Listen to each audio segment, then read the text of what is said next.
बारिश के टेंशन के बीच हम अप्रोच कर रहे हैं आरसीबी वर्सेस सीएसके का गेम। हमने देखा था कि बारिश की वजह से आरसीबी को अपना प्रैक्टिस सेशन बीच में रोकना पड़ा था। ऑप्शनल प्रैक्टिस सेशन हुआ था कल। आज ऑलमोस्ट सारे प्लेयर आपको प्रैक्टिस में नजर आए।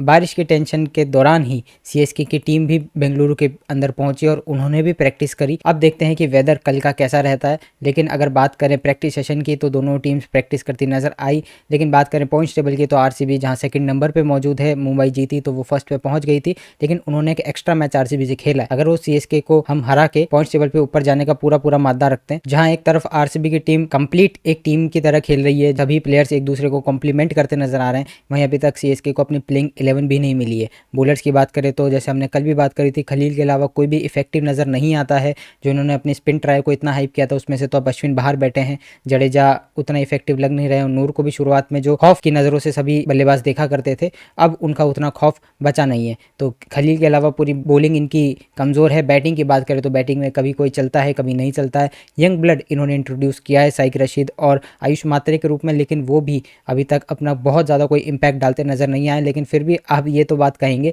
कि जो इनसे पहले इनके overseas superstars, so called superstars खेला करते थे, उनसे तो ज़्यादा ही इंटेंट के साथ ही बल्लेबाजी करते दोनों नजर आए हैं। अगर पूरे सीजन को सीएसके को देखा जाए तो शायद से यही सबसे बड़ा पॉजिटिव उनके लिए निकल के आएगा। बाकी सब तो इनके लिए काफ़ी भुला देने वाला ये सिनेरियो था। 18 मई आप सभी को तारीख याद होगी जब आरसीबी ने सीएसके को हरा के प्लेऑफ में क्वालिफाई किया था। Unbelievable victory. बहुत टीम्स उसको एम्यूलेट करने की कोशिश कर रहे हैं इस सीजन की, कैसे हम भी प्लेऑफ में पहुंच जाए इतने मैचेस हारने के बाद। लेकिन भाई जो आरसीबी ने कर दिखाया था पिछले सीजन सीएसके के खिलाफ वो मैच खत्म करके, वैसा बहुत लोग नहीं कर पाए। आरसीबी तो चला गया था प्लेऑफ, लेकिन उसके बाद जो सीएसके बाहर हुआ था उसका सदमा अभी तक ये नहीं भूल पाए हैं। नहीं इनके करंट प्लेयर, नहीं इनके फॉर्मर प्लेयर कॉमेंट्री में इधर उधर की वो बातें करते रहते हैं। और अगर एक इवेंट की बात करें तो सीएसके टीम का एक इवेंट चल रहा था जिसमें रविंद्र जडेजा से क्वेश्चन पूछा जाता है कि आप एक फुटबॉल प्लेयर को कंपेयर करें एक टीम से, तो उनसे पूछा गया क्रिस्टियानो रोनाल्डो। तो क्लिप में यहाँ पे लगा देता हूँ। Ronaldo RCB. Tell me why you said RCB. Obviously. There is no rocket science like. तो क्रिस्टियानो रोनाल्डो को उन्होंने कंपेयर किया आरसीबी से। अब इसमें उनका सीधा सीधा ये कहना था कि क्रिस्टियानो रोनाल्डो कभी वर्ल्ड कप नहीं जीते तो आरसीबी भी कभी ट्रॉफी नहीं जीती।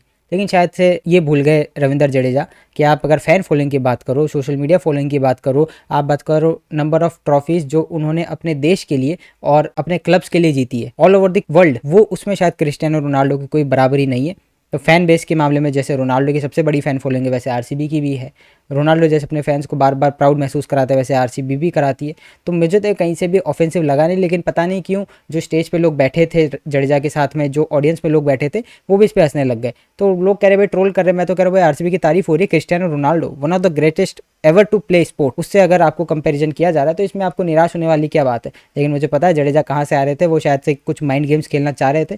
लेकिन इसमें आरसीबी की टीम बिल्कुल भी नहीं फंसेगी, क्योंकि आरसीबी का जो अभी करंट एनवायरनमेंट है टीम का वो बहुत अच्छा है। विराट कोहली, जितेश शर्मा, रजत पाटीदार, ये 3 पिलर्स इस समय हैं जो आपकी टीम को लीडरशिप ग्रुप की तरफ से देख रहे हैं। और वहीं पे अगर बात करें कृणाल पांड्या, भुवनेश्वर कुमार, जॉश हेजलवुड, ये सीनियर प्लेयर्स हैं जो कुछ भी गलत नहीं होने देंगे टीम के अंदर। जब भी जरूरत होगी आपको इन 3 में से कोई एक खड़ा होता नजर आएगा। जैसे हमने देखा भुवनेश्वर कई इंस्टेंसेस पे, हेजलवुड ने तो शायद से सबसे बढ़िया स्पेल कोई भी टीम अगर डिफेंड कर रही है इस सीजन उसकी तरफ से डाल दिया था राजस्थान के खिलाफ।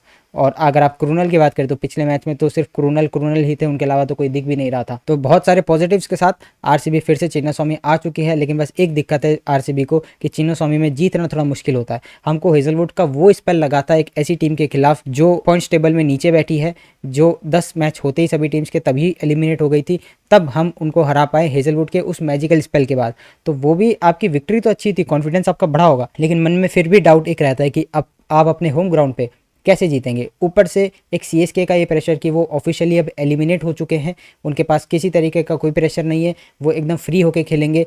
उनके पास जब पिछली बार वो आए थे चिन्नास्वामी में खेलने तब उनके पास एवरीथिंग टू लूज था, अब उनके पास नथिंग टू लूज है। तो अब वो फ्रीली होके ज़्यादा खेलेंगे, बस ये एक डर होता है। ऊपर से फिर बारिश की टेंशन और कि बारिश आ जाए तो मैच के दिन अब बारिश की क्या अपडेट होने वाली है वो मैं आपको अभी बताता हूँ। एज ऑफ नाउ जब ये वीडियो हम रिकॉर्ड कर रहे हैं 2 तारीख को, अब कल या 1 घंटे बाद क्या होगा वो हम नहीं कह सकते, क्योंकि हर घंटे वेदर रिपोर्ट आपको बदलती हुई नजर आती है। लेकिन अभी के हिसाब से अगर मैं आपको बताऊं तो पूरे मैच के दौरान बादल रहेंगे। अगर बात करें 9 से 10, 10 से 11, इसमें आपको थोड़े थंडरस्टॉर्म भी नजर आ सकते हैं।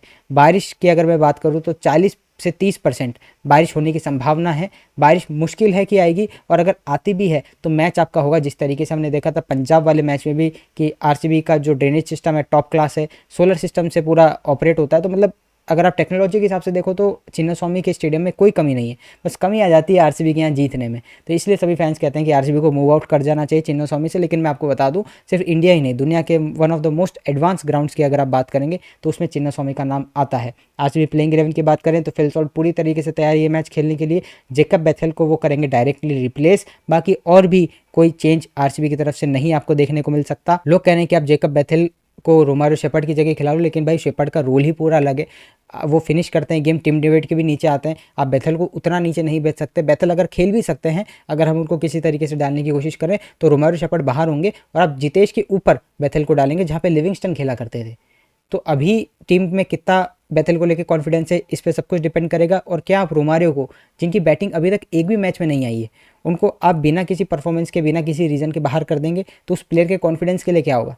हालांकि हम या आरसीबी की मैनेजमेंट किसी के प्लेयर के कॉन्फिडेंस को बढ़ाने के लिए यहाँ नहीं है, हम ट्रॉफी जीतने के लिए। तो मुझे लगता है आरसीबी की मैनेजमेंट ज़्यादा चेंजेस नहीं करेगा। एक डायरेक्ट स्वैप होगा जेकब बेथल और फिल सॉल्ट के बीच में, बाकी टीम आपकी सेम नज़र आएगी। सीएसके की चेंजेस की बात करें तो अब कुछ उनके प्लेयर है, जैसे अंगद बेदी हो गए, एम सिद्धार्थ हो गए, इन कुछ प्लेयर को मौका नहीं मिला है। तो क्या पता आरसीबी के खिलाफ वो ट्राई कर लें, या फिर सच में वो प्राइड के लिए खेलना चाहते हैं कि भाई सीएसके फैंस जो हमेशा उनसे उतनी उम्मीद लगाते हैं, नंबर्स में भर देते हैं स्टेडियम, उनके लिए वो खेलेंगे। तो ये देखना काफ़ी इंटरेस्टिंग होगा कि सीएसके किस अप्रोच को अपनाता है। लेकिन इनकी जो अप्रोच थी इस सीज़न से पहले और ऑक्शन में भी वो नज़र आई कि हम तो भाई अपने पुराने फॉर्मूले से ही जाएंगे, T20 जैसा हम खेलते हैं वैसे ही खेलेंगे, नए तरीके को अडेप्ट नहीं करेंगे। तो क्रिकेट ने बता दिया है सीएसके को कि अब मैं बदल चुका हूँ, अब जैसा आप मुझे अप्रोच करना चाहते हैं वैसा मैं नहीं हूँ। हर साल आप 2-3 आप ऐसे प्लेयर लाके जो इंडिया के लिए कभी ना कभी इंटरनेशनल खेलते थे लेकिन अब फॉर्म में नहीं है, तो आप सोचो उनको हर बारी में सुपरस्टार बना दूंगा, तो भाई ऐसा नहीं होगा। क्रिकेट अब आगे बढ़ चुका है, या तो यंग प्लेयर्स को मौका दो या प्रूवन प्लेयर्स ही लाओ। तो सीएसके जहां अपनी मुंह की खा रही है, वहीं पे आरसीबी की बात करें तो हम टॉप 2 की रेस में हैं।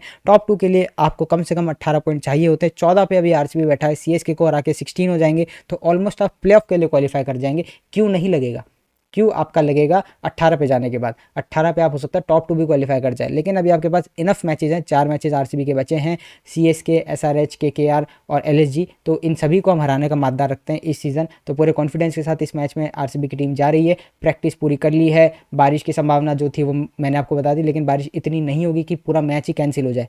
मैच ज़रूर होगा, 2 पॉइंट ज़रूर किसी न किसी टीम को जाएंगे।